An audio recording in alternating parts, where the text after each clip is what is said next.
Shedaralun, pemerintah Jepang menambah hukuman bagi pelaku perundungan atau bullying di media sosial dengan penjara 1 tahun dan denda hingga 300.000 yen.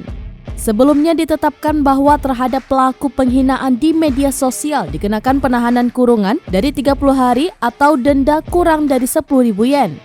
Terungkap bahwa pihaknya telah mengeluarkan pemberitahuan ke kantor kejaksaan meminta operasi yang tepat mulai pada Kamis ini.